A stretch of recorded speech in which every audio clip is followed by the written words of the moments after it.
J'espère que tu vas bien aujourd'hui.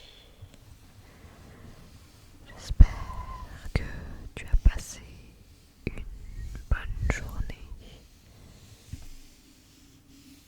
Une bonne journée.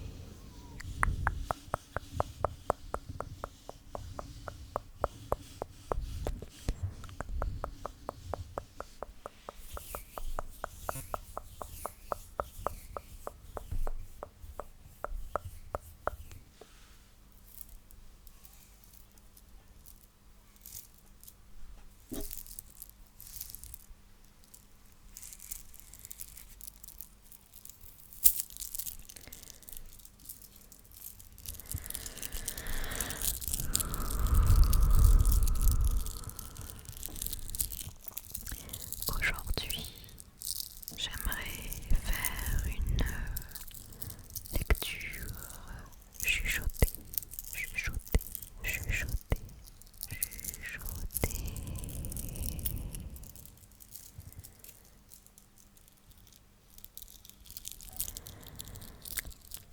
Donc j'espère que tu es prêt ou prête à écouter la lecture que je vais te montrer.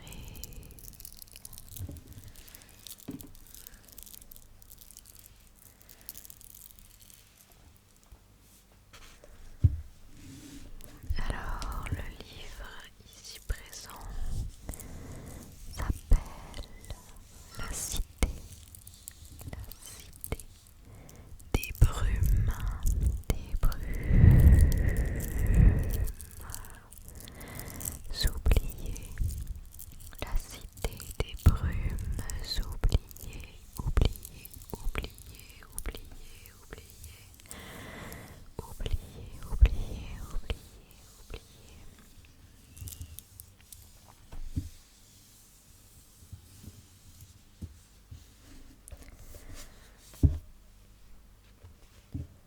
Ce livre est vraiment très très beau. Je vais mettre un peu plus de lumière pour qu'on voit. Voilà.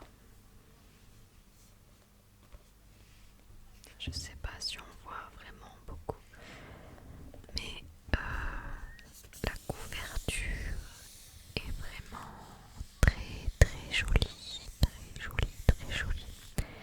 Et la couverture est toute douce. Et les images sont vraiment très belles. On peut voir une petite fille. C'est un marque-page. On peut voir donc une petite fille, petite fille.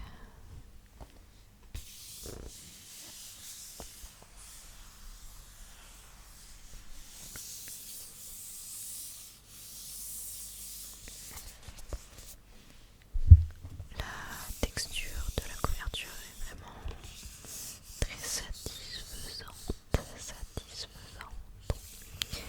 Donc, comme je disais, on peut voir là une petite fille avec un sac rouge. Un sac rouge avec à la main gauche un parapluie. Un parapluie.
c'est vraiment très très beau. Les dessins sont faits à la main et ils sont tous incroyables. Donc je vous conseille d'aller voir. Donc il y a le voyage de Chihiro, mais il y en a plein d'autres, comme le château dans le ciel, le château ambulant. On a aussi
le résumé, effectivement, et ben, on retrouve bien l'histoire du voyage de Chihiro. Le voyage de Chihiro.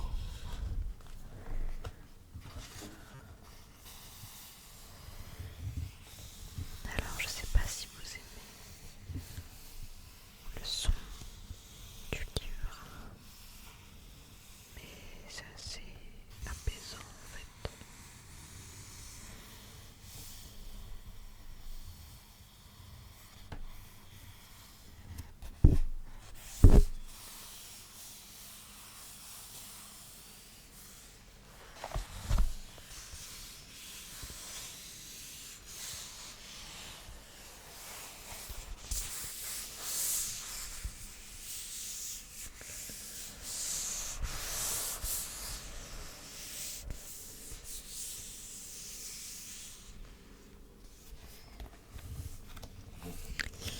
Alors, il y a 8 chapitres. Je ne sais pas si je ferai tous les chapitres. Si jamais la vidéo vous plaît, je pourrais faire plusieurs parties pour faire le livre entier, le livre entier, le livre entier, le livre entier. Mais sur ce, nous allons commencer avec le premier chapitre. Le premier chapitre qui s'intitule Vers la vallée des brumes. Vers la vallée des brumes. Excusez-moi madame, vous savez comment aller à la vallée des brumes? Demanda Lina d'un air résolu à une dame qui passait devant elle. La vallée des brumes, eh ben, j'en ai jamais entendu parler. Comme tu peux le voir, après la gare, il n'y a que notre village et rien d'autre, répondit la flamme en inclinant la tête. Elle portait une robe aux couleurs passées et une paire de sandales en bois, des guettas. Lina avait envie de pleurer.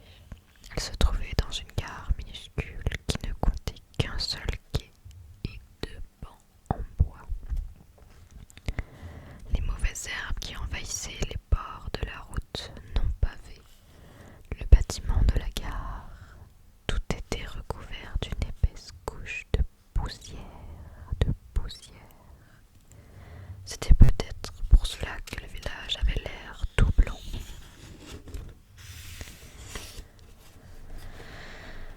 Il y avait un vélo et 2 ou 3 personnes qui se déplaçaient à la vitesse d'un escargot.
que ça s'écrit ça?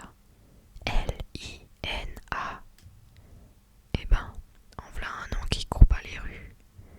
Lina resta muette, muette. Tu es en quelle année? En sixième. Et d'où c'est que tu viens? De Shizuoka. De Shizuoka. Toute seule, s'exclama la femme en regardant Lina d'un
rétrécissait et les petits cailloux, il lui était de plus en plus difficile de marcher.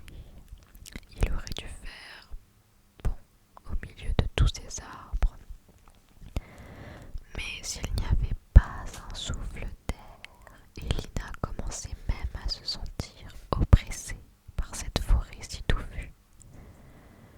La jeune fille ralentit petit à petit. Elle avait du mal à respirer. Soudain, le chemin devint plus pentu. Je ne suis pas venue ici pour escalader des montagnes. C'est horrible. Il fait si chaud et mon sac est si lourd. Tout ça parce que j'ai apporté mes devoirs de vacances, pensa Lina, en lançant un regard haineux à son sac, quand elle faillit vaciller. Son parapluie avait disparu. Elle avait dû le faire tomber.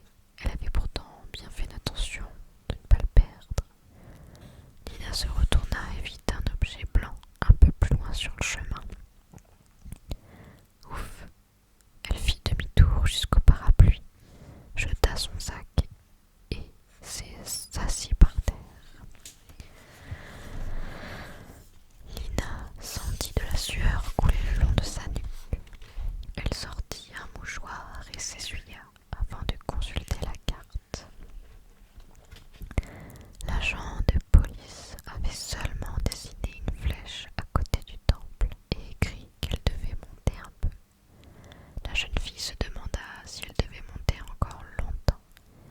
Elle leva la tête pour regarder le chemin de montagne et vit quelque chose accroché sur le cyprès. Sur le cyprès qui se trouvait juste à côté d'elle.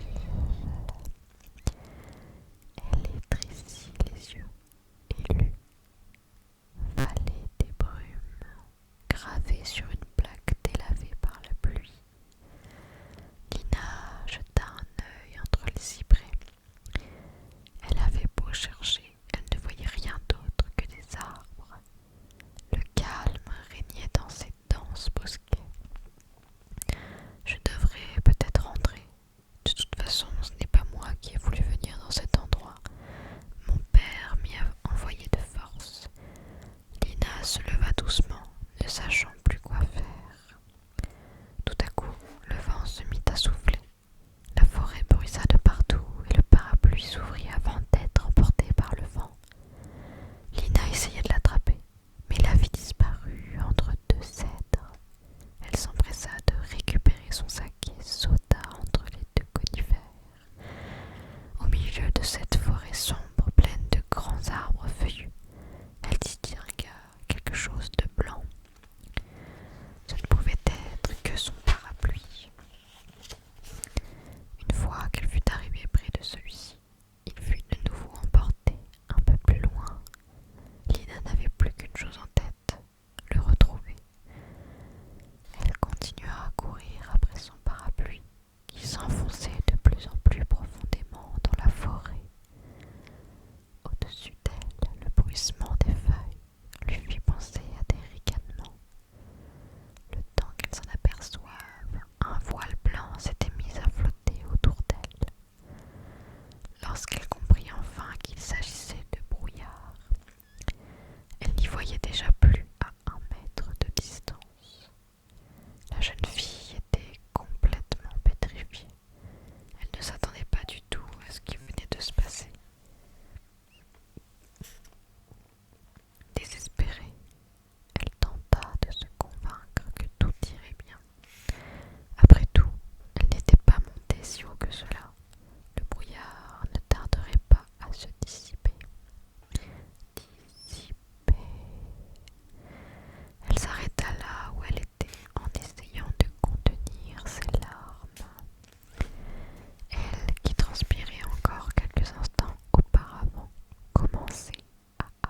maison en face était la seule à avoir un jardin qui donnait sur l'avenue. Elle était plus grande comparée aux autres. Ses murs étaient en briques rouges et ses grandes fenêtres bordées de blanc. Lina s'arrêta devant le portail recouvert de rosiers grimpants.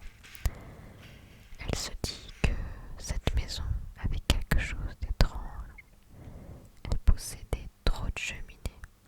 En tout cas, on dirait pas du tout un village de montagne, s'exclama-t-elle en regardant attentivement la maison. Soudain, elle s'aperçut que son parapluie était appuyé contre la porte d'entrée de cette grande résidence. Le clown au bout du manche lui souriait. Lina traversa le portail pour le récupérer. Alors, nous venons de terminer le chapitre 1. Je pense que nous pourrons lire les prochains chapitres pour d'autres vidéos. Le chapitre 2 sera la pension Picoteau, Picoteau, Picoteau.